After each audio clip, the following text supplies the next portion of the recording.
All right, everyone, welcome to our last WOM lecture. And we've saved the best for last because we have our students talking about Charles Dickens' Great Expectations today. What we're going to do is the following. I'm going to introduce your peers to you. These are all people who have either read Great Expectations this semester in their English classes or are in the midst of reading Great Expectations. I bet a fair amount of you recognize at least one face in this group because we come from a collection of different English classes. So what I'm going to do is introduce each person, and then each of these people is going to talk to us about the question of why bother reading Dickens. Now, it might come as a surprise to you, but these people have actually enjoyed reading Great Expectations, and they would like to share their thoughts with you about the experience of reading this book. Like a lot of yourselves, most of the people on this panel have not read Great Expectations before. Matt's the only person who's read it. This is his second reading, yeah. Everyone else, this was their virgin reading of the book, as it was for most of you. So you're getting a nice, fresh perspective, I hope, that you might not have gotten in some of the other WOM lectures. You know, quote-unquote experts come freighted with a lot of background knowledge and scholarship. These people are reading the book fresh, and with wide open eyes and nothing to cloud their vision. So it'd be interesting to see what they say. All right. Our first presenter today is Jerry Jenkins. This is his second year here at the JC. Before coming to us at the JC, he was served a term of 8 years in the Marine Corps, and his ultimate goal is to become a high school English teacher. So he's an English major. He's going to talk to us today about characters in Dickens and how all of us can find a character we can relate to in this book. So that's Jerry. And then next to Jerry is Matt Zurich. And he is the person who's read this book twice. He read it with Melissa Court last semester, and now he's back in another one of her English classes this semester and is reading it for the second time. So he had some time to think it over the winter break and then delve in and find things he might not have seen the first time through. So thank you to Matt as well for being here. He's also an English major. Kind of nice to see that, huh? V&A Merlin, she's taking a very personal approach to Great Expectations. She's reading it as an immigration narrative. And her family moved with her when she was a small child to the United States from Mexico. And so she's looking at Pip's experience moving from the marshes into London and relating that to her own experience as an immigrant from Mexico to California.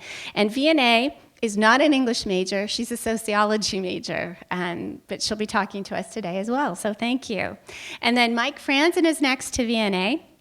He was a paramedic for 12 years, and now he's studying to be a nurse. And perhaps not unsurprisingly, what he's going to be talking to you about today is Charles Dickens' social advocacy, and what he notices that Charles Dickens is arguing in the book about some of the disenfranchised people in his own time and how that we can read that and translate some of that empathy into our own time period. And then last but not least is Kira Crowley, and she's going to be talking to us about Dickens from a cultural, critical perspective. And if you're not sure what that means, it should be pretty clear to you when she gets going. But we're basically looking at how Dickens pops up in modern life in surprising places and the significance of that, perhaps. And Kira is also an English major, and it's her second year at the JC, and it's also her first time reading the book. It's not your, I thought it was. Is this your second time? Did you read it in high school? Oh, okay, good. So I apologize for that. It's her second time. Alrighty then, so let's get started with Jerry Jenkins talking to us about character in Dickens. Okay. All right, so I started reading Dickens, and I don't know about the rest of you here, but I'm a bit of a procrastinator. So I was probably 15 or 20 pages behind where we were supposed to be for the first 2 or 3 installments of the reading. And what this led to is I got to learn almost how I should be interpreting the book before I actually read it and was able to interpret it. And a lot of what I heard was that Charles Dickens put static characters and caricatures into his books, and he's a bit of a misogynist because of the way he portrays his female characters. Now, as I read the book and I got into the story and started actually keeping up, I found that I disagreed with this.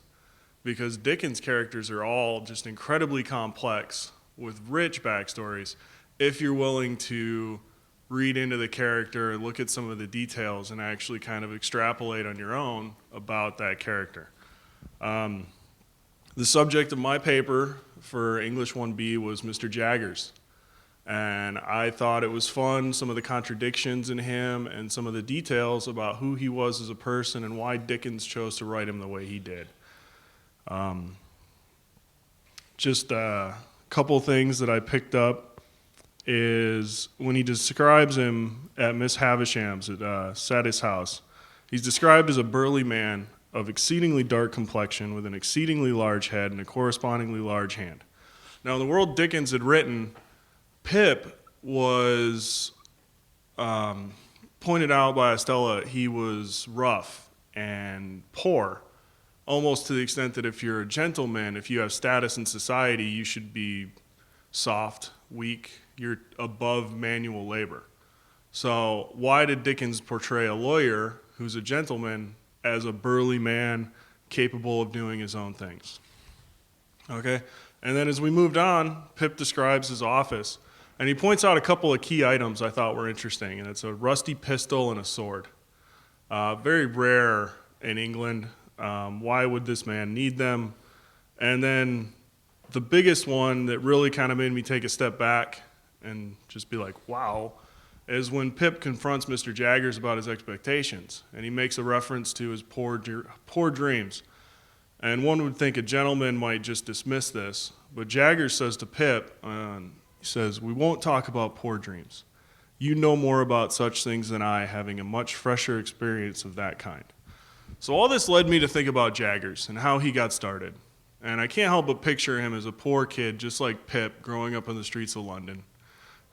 He grows into a successful lawyer, but he's still constantly washing his hands and washing his face as if he can't get that grime of his old neighborhood off himself. And I could go on and on about Mr. Jaggers, but I guess the main point I'm trying to make is that there's a character in this book for everybody. If you're not a big fan of Pip, you can still read the book and enjoy it.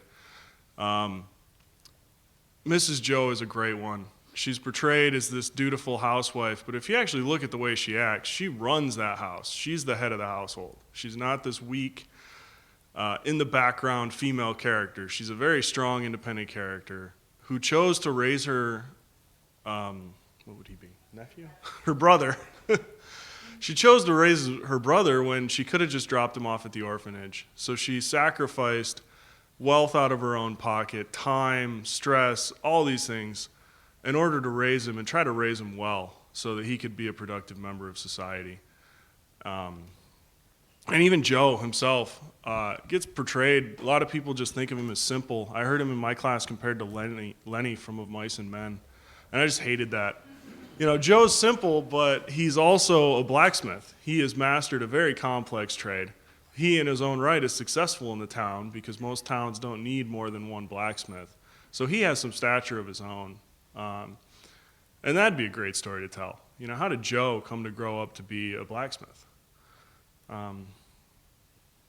So that's my bit in this conversation. So I hope you've enjoyed it, and I hope as you read Dickens, you kind of start picking out these details and get to see that this is not just a story about Pip and his great expectations. There's 20 or 30 different stories in this book, with each character undergoing their own lives and telling their own tale. So, anybody want to add? Sit down. Okay. He's right. There is characters in it that everyone can relate to. And my personal opinion is I really like Joe.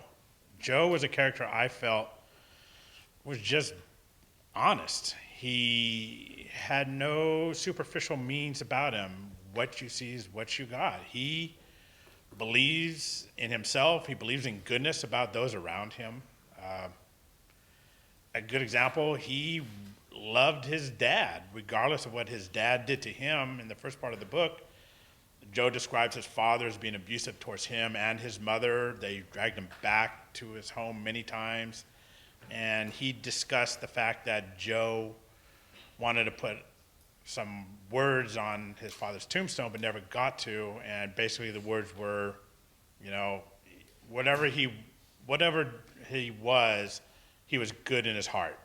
So that kind of tells me that, you know, Joe's honest. He I like to say he's comfortable in his own skin. He's honest, caring.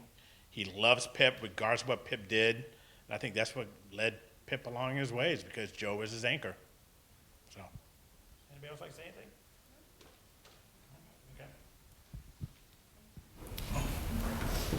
Okay. Hello. Thank you, everyone, for being here today. I'm going to talk a little bit about humor. And when Dr. Melissa Court approached Great Expectations last semester with all her gusto, my first instinct was to run. And for good reason, because I thought reading Dickens was difficult. After all, he is Victorian, using Victorian language in endless paragraphs at time. However, a journey with Dickens was inevitable if I was going to both get a passing grade and find peace of mind over my winter break. So I dove in, and after a little ways, we came across a pale young gentleman. And then Pip beat up that pale young gentleman. And I asked, what makes a pale young gentleman? Is he sickly or weak?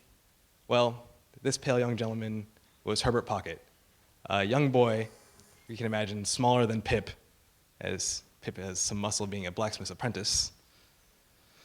So on the surface, this scene looks like a display of Pip's power, but it is in fact Dickens' comedic voice, and in this case, sarcasm. The victory inflates Pip's ego, falsely, because even though it may have been in the stars for Herbert to take a dive and throw the fight. Moving through the novel, a great deal of humor surfaces, shining light on the big picture elements while cutting the tension for the reader. For a glimpse of Victorian romance, we can look at Wemmick, and is always trying to get his hands on Miss Skiffins, and her modestly smacking them away. For those nostalgic of the past, we can just step outside Wemmick's home, which is a castle with a moat that works. And an exploration of criminality, there is our friend Mr. Jaggers, who had said if he were to drop his watch in the street, not a soul would touch it. Perhaps because those thieving eyes might need his protection in the future, or maybe because Mr. Jaggers is the roughest, toughest criminal on the streets. The scene I'd like to share with you today is from chapter 27, and takes place when Pip and Herbert have just moved to London. Joe has come by just to see how Pip is doing in becoming a gentleman. I am glad to see you, Joe. Give me your hat. But Joe, taking it up carefully with both hands, like a bird's nest with eggs in it, wouldn't hear of parting with that piece of property, and persisted in standing talking over it in the most uncomfortable way. Joe is completely out of his norm here, and as you know the saying, a blacksmith out of the forge is like a fish out of water, gasping for air. To make things worse, Pip is extraordinarily formal. He does not embrace Joe, dear old Joe, but instead goes through a gentleman's decorum of greeting. May I take your hat? How about a hug, Pip? Not going to happen here. It is a clumsy scene of emotion, and in doing so, Joe does not know what to do with the hat any more than what Joe knows, or any more than what Pip knows to do with Joe. In other words, Joe does not want to have a hat, and Pip does not really want Joe to be there. As we watch Joe's nerves seize, clenching that hat, trying to get control, being as protective, all we can want to do is just take that hat, give the man a peace of mind. Skipping ahead, as I would love to read this whole scene, I unfortunately cannot. Next slide. Have you seen anything of London yet?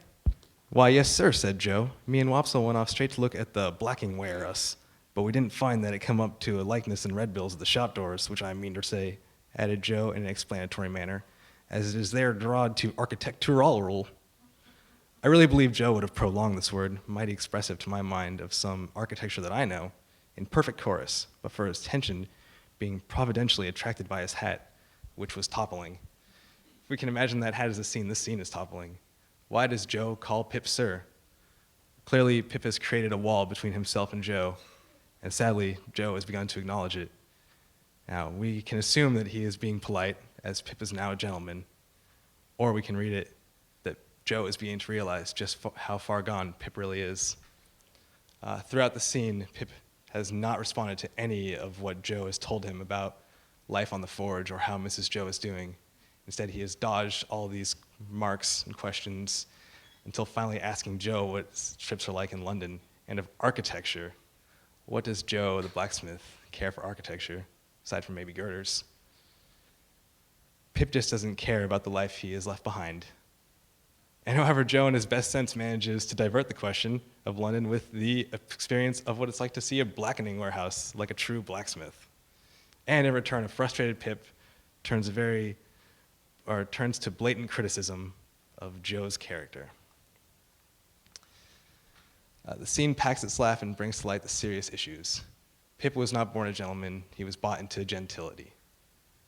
And now, like a power trip, he wishes to forget where he came from, cutting all ties with the forge, with Joe, one of the men who helped raise him.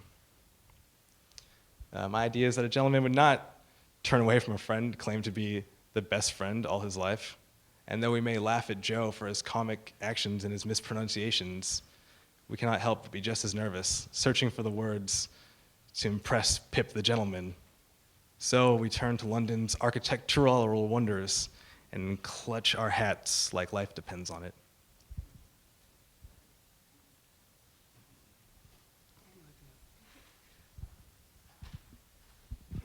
I just wanted to comment a little more about like what you said about how just humor in Dickens in general, and how I think that's an important factor in what gets people to read Dickens and what surprises people about Dickens. And I think people, I don't know, maybe you come to older literature with an expectation that any humor it might have might not really relate to you, and you might not really, find it funny because it might not really apply to what you know as what's funny in, the modern world and everything. And I think people are definitely surprised by what they find in Dickens and what's really amusing. And I just know that that was something that made me really just connect to Dickens and just feel like this is really funny. Like this is, it clicks. And I think that's, sort of a charm of Dickens that kind of transcends all time, and will hopefully be funny to people, decades from now.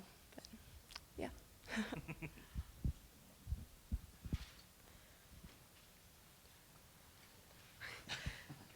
Okay, so this is my first time reading Charles Dickens and Great Expectations.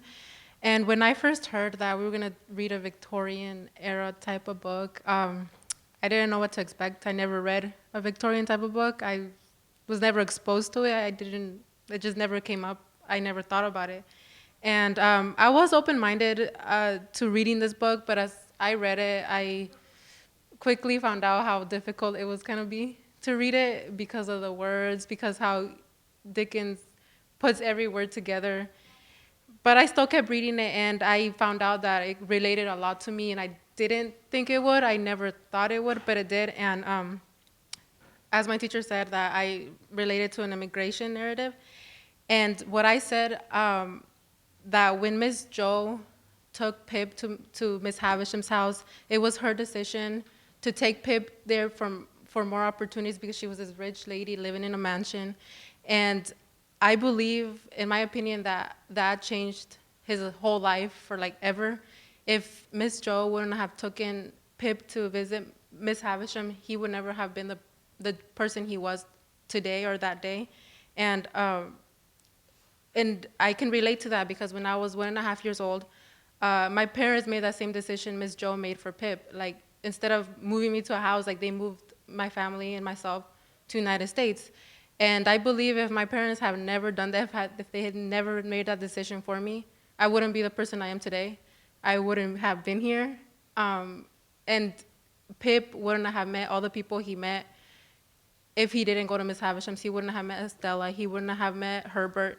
He wouldn't have met Biddy. He would never have met anybody he knew who helped him or didn't help him. He would never experience anything if it wasn't for Miss Joe to take Pip to see Miss Havisham's. And again, like I said, my parents made that same decision, kind of having the same mindset because my parents brought us to have more opportunities. In Mexico, it's hard living there at the time, and it still is. And they wanted a better life for me and my siblings, so they decided to bring us here so we can have a better education and have more opportunities like Pip did. And I just wanted to relate to one of the characters, Herbert. Herbert helped Pip a lot. He was kind of there for him when other people weren't. And I want to relate to that because in my life also, there's people that came into my life because I moved here, because my parents made that decision to come to the United States. I met people that helped me. And like Herbert to Pip, there was, I don't know if you guys know him, he works here at the JC, Rafael Vasquez. He helped me a lot and helped my family, and he really directed me on the way to education. My parents didn't know anything about college. They didn't go to college, they didn't even go to high school. So they had no knowledge whatsoever about college, and Rafael was there for me. He directed me in the proper way, the better way, because my parents didn't have anything to offer me. They supported me, but they just didn't have anything to give me or to tell me. So definitely Herbert, I can relate to that, because like I said, if Miss Jo wouldn't have taken Pip, he wouldn't have met Herbert, and like me. If my parents didn't bring us to the United States, I would never have met Rafael or wouldn't have been here. And as I read the book, I also noticed kind of a theme of culture. And I noticed that Pip was ashamed to say that he was from the marshes. He lied about it. He was ashamed about it. And in that kind of aspect, I disagreed with Pip. I mean, I would understand it is hard living in marshes, just like me. Like when we lived in Mexico, we lived in a poor community. But I believe he shouldn't have been like that. He shouldn't have been ashamed. I would say to Pip, just take what you have, work with what you have, and just move up. And just like Pip, when as a young man, he moved to London. And just like Pip moving to London to have more opportunities, he had the same mindset as my parents. And even though this was a long time ago in the Victorian era, I mean, it's still here, it's still today. You see a lot of people, well, you probably may know a lot of people migrating, not just from Mexico, but from everywhere around the world. They migrate, and just like in the Victorian era, it's still around. It's probably never gonna go away. And I believe that you can't change where you came from. So I don't understand why Pip was ashamed about that. And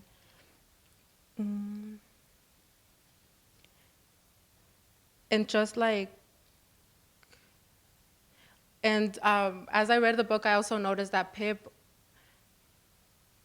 because Joe was there for him, and he also lived in marshes with him, and he didn't have the same type of manners as a person in London would, or somebody in the higher class would. And Pip did go back to teach Joe like how to use proper manners, or how to eat better with his utensils, and I can relate to that also. I found it easy because, like myself, like I said, my parents didn't go to school. They came from Mexico. Obviously, they didn't know English. And as I went to school, obviously, I had to learn English. And I can relate to that because my parents had that urge to learn English. And they were just kind of like, teach me little by little. Like, if you see something, say it in English and in Spanish. And I saw that they wanted to learn. And like Pip did to Joe, I did the same to my parents. And they do have the same mindset, and if this was in Spanish, they would read it and they would understand that it is hard, but it is possible.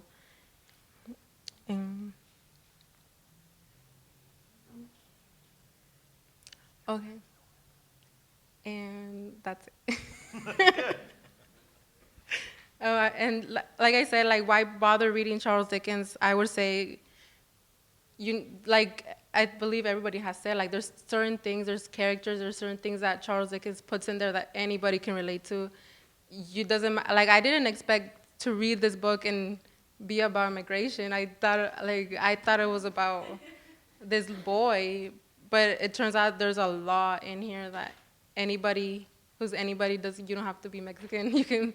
You don't have to be from London to understand it. Like it has a law in it. So if you guys haven't read it, it's like be open-minded to everything he has to say, because you can really relate to it. I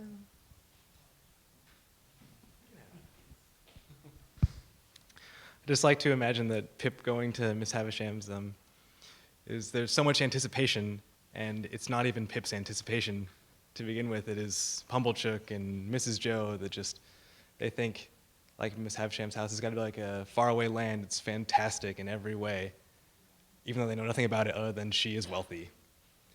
And I had this. Oh, and then when Pip returns, I mean, he can't even tell the truth of what happened. He can't talk about the place being decrepit and worn. He has to say, oh, there was, chariots, and there was so much light and gold and all this good stuff, just to keep Mrs. Joe and Pumblechook, keep their dream alive, just so that they don't lose hope. And I just want to go back to Joe, our honest blacksmith. He always feels bad for lying to Joe, yet he has to.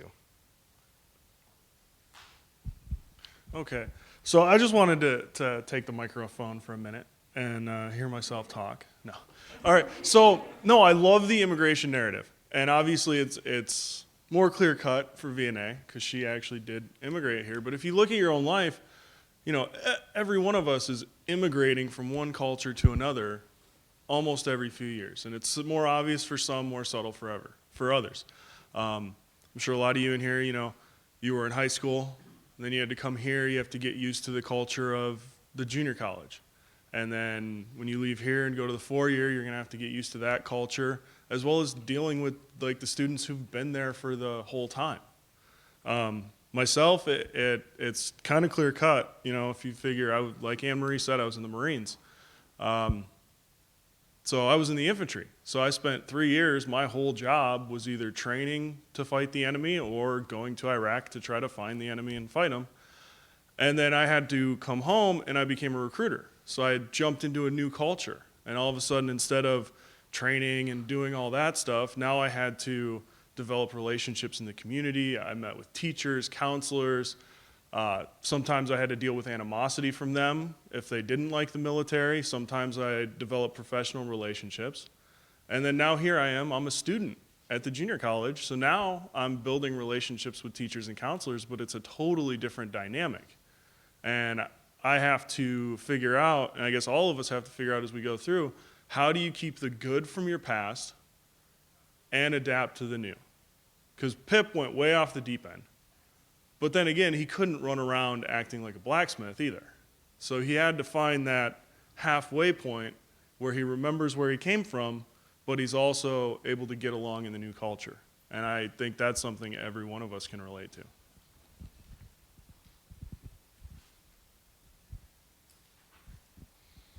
Okay, well, like most of you, I really wasn't looking forward to reading this book at the beginning. I saw that book, I picked it up, that thing was one thick book. Before this, most of my time I was, reading books that I liked to read, not something I had to read. And Dickens, the only thing I ever knew about Dickens prior to this was A Christmas Story or A Christmas Carol. And that was a great movie, never thought of it as a book until I got here. But then I started reading it, and when I was reading it, I noticed that he put things in there that were really subtle and weren't in your face. It wasn't such a way that he picked it up and shoved it at you and said, look at this is important, and you better pay attention to this or something bad is going to happen. And what I mean by this is he was a social advocate of his day. He believed in the rights of the little people. He believed that we should not pollute the environment. We shouldn't have, all these prisoners locked up on these ships out there wasting away. He believed that child labor is wrong. I mean, he grew up in that era because he had it happen to him. He despised it. Other examples of this is he hated, children being abused by their parents. You know, domestic violence was very big for him also. And it comes out in his book in such a way that he doesn't want to preach to you. He wants you to want to understand this, want to read about it. And the way he does that is he just adds it subtly and makes it kind of funny in a way so that you want to understand what's going on. A good example of this is at the beginning when he's talking about the marshes and as the Hulk's out there and about all those prisoners on the ships is basically a good example of how bad it was for prisoners. They're stuck on these derelict ships in the middle of the water with nothing to do but sit there, and it's horrible and it stank, and that's kind of Dickens' way of saying, this is bad, we should really understand that. Other examples is, like I said, Joe's drunken father. He beat him and his mother up all the time without repercussions. No police came and took Joe's father away and did bad things to him. So by Dickens putting that in there, he's basically saying these bad things are happening around you and nothing's being done about it. But he's not saying this is horrible. You really need to pay attention to this. Other examples are, for example, health issues around the time. You know, children were dying every day. I mean, I think it was something along the lines of like 50%, mortality rate of children at that time. It was horrible. People were not living past 2 or 3 years of age.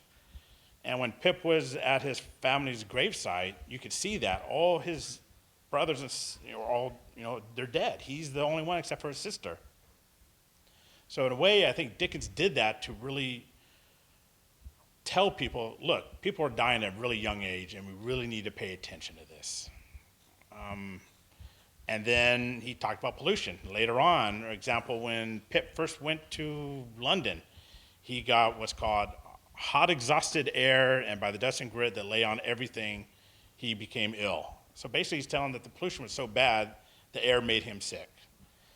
So by Dickens just going along and putting these little pieces here and there and not making it as a big issue, I think Dickens is trying to make all of us be aware of all the stuff around us without making it a primary focus. Because if you make it a primary focus and make it really negative, people are not going to listen to you. They don't want to be lectured to. They want to be entranced. They want to be brought along this great story. They want to feel a part of it. And if you learn something along the way, well, that's, I think, Dickens' way of being really sneaky about it. He's like, yeah, this is a great story, but you kind of learned something, didn't you? You learned that there's pollution all around you, and there, child abuse, there's child labor issues. And in the end, I think what he's trying to tell you is, yeah, there's bad things out there, and if you don't do the right thing, it's going to go bad for you. And that having friends and family and people around you and you do good things happen to you. I mean, I think what I go back to is A Christmas Carol. I mean, look at Scrooge. I mean, he was just one mean individual. He wanted nothing but money, power, wealth, whatever, and then he basically said, you know what, this isn't good, I'm hurting people around me, I'm turning a bad person, and by God, if I don't change things, I'm going the wrong direction. So basically what he's saying is friends and family are the way to go, and if you don't look out for each other, you're going to end up like Scrooge and a couple of other bad people. So that's, I mean, you can't really be specific. He's basically saying do good things or bad things are going to happen to you. Cut and dry. So I better cut it short. Go ahead. That's it for me.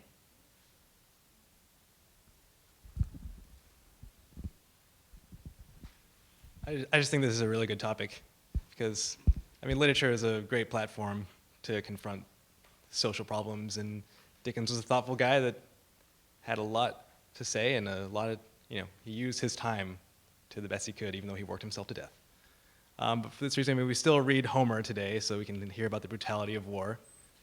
And in terms of Dickens and studying Great Expectations, we learn that he did write both before and after photography. And in the times before photography, I believe there was an area called Coketown that was so polluted, and they were trying to actually assess how bad things were. So they went to Dickens and how he described Coketown and its conditions. Yeah, hard times.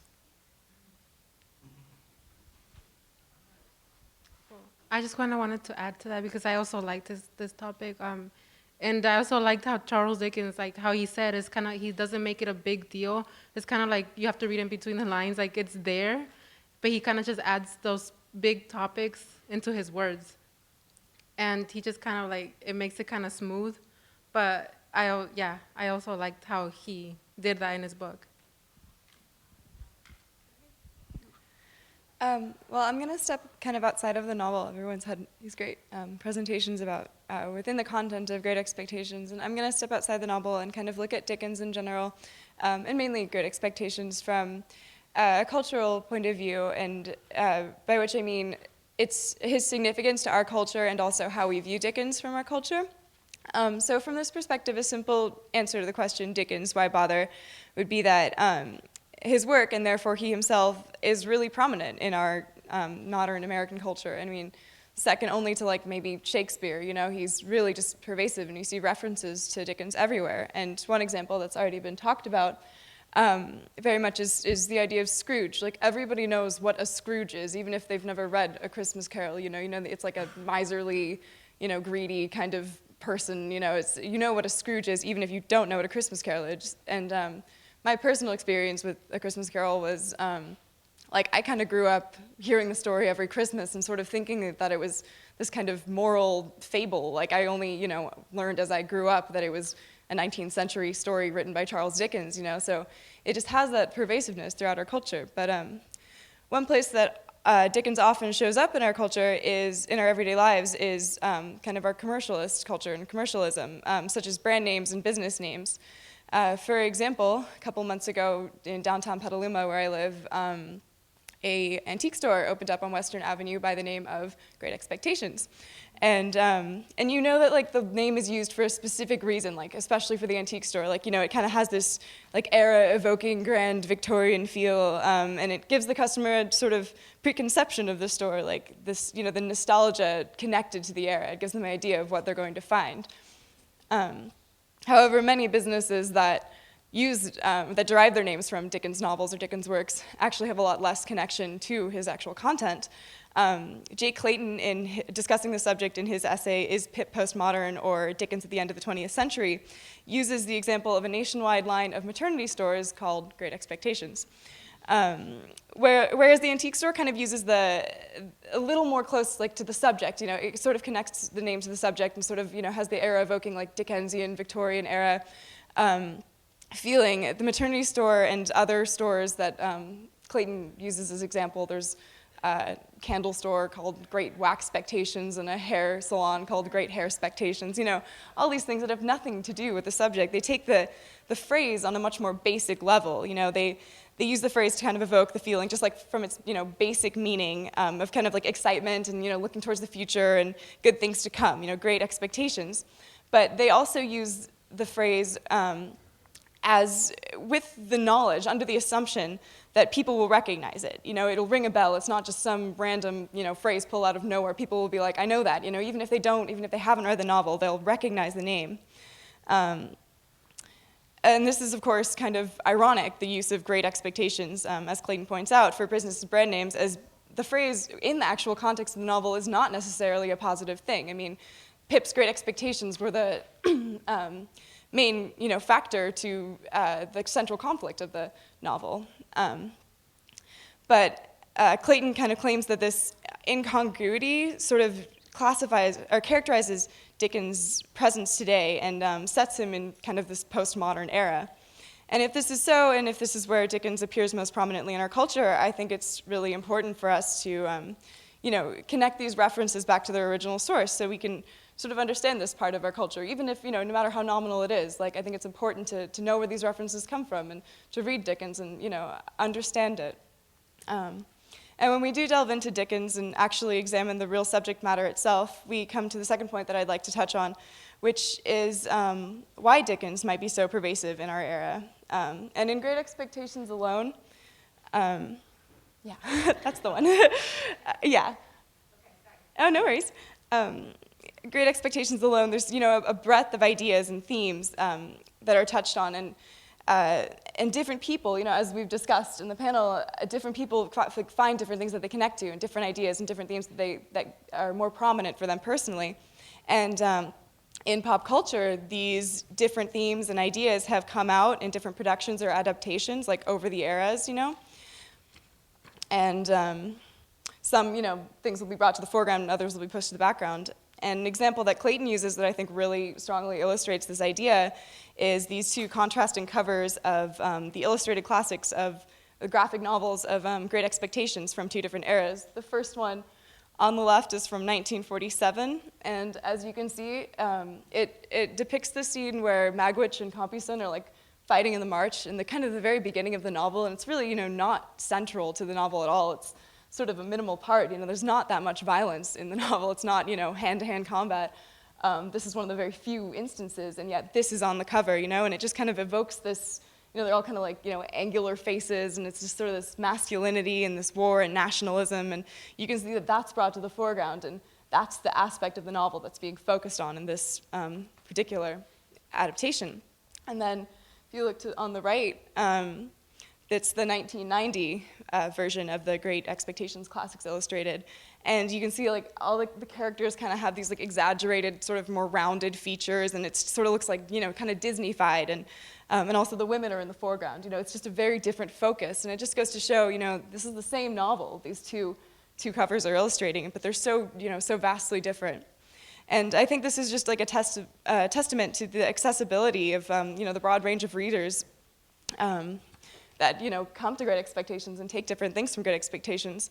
But I also think it is important that people look at all these references in pop culture again and go back to the source. If you've just read the 1947 version of the Classics Illustrated Great Expectations, you don't know all of Great Expectations. You haven't gotten a full understanding. You've gotten it from one perspective. So I think it's also just very important, since it is so prominent in our culture, that we come back to the source and we understand where all of these adaptions are coming from and where they're originating. So, yeah, that's what I have to say. To say anything? Wait.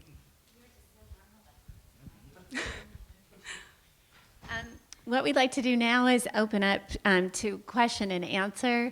And we're interested in your experience as well. If you heard anything today that was similar to your experience or different. So if you just raise your hand, I'll come up with a microphone. Okay, lovely. Thank you. Here you go. Hello. I really like what all of you guys have said, and I'm just finishing up the book right now. And I really wanted to touch on something you mentioned. I think Jerry, right? You said it in the beginning, and you just didn't come back to it. It was about the misogyny. And you said that Mrs. Joe seems like a strong, independent woman. But what I noticed throughout the book was that the women either seemed to be they seemed to be on two extremes. They were really kind of what we consider feminine. They were dissociated from it, like Mrs. Joe, because she was so strong and overbearing, and then Estella because she literally has no heart, and Miss Havisham because she, I don't know, there a lot of reasons, but then the other extreme was women like Biddy, although I think Biddy is one of the examples of kind of strong and smart, but also really feminine and kind of subdued. And then Mrs. Pocket was just kind of not anything. She was definitely not a mom, even though she had so many kids. And then Clara was very submissive. So I think it was pretty sexist. And I think Dickens is a great writer and had brought up so many social issues, but he didn't really seem to address that to me. And I really enjoyed the book, and that doesn't really change my experience, but it was something I noticed that didn't really come back up. So.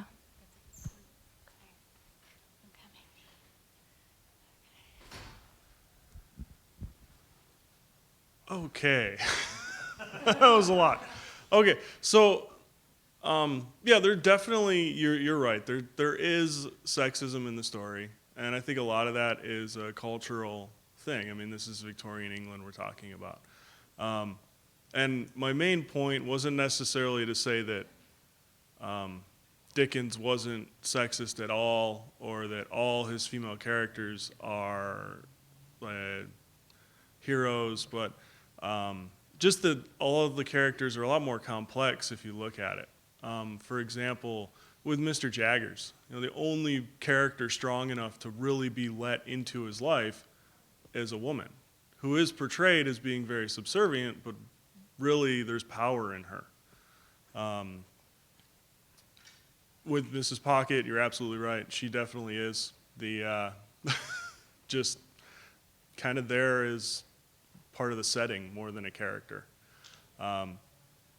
So I guess, yeah, my best response is I wasn't necessarily trying to completely refute the misogyny argument, but just kind of point out that it's not that simple. They're not just simple caricature characters. There is a lot more to them, and if you look into it, just like any real person, you can't just put them into a simple category.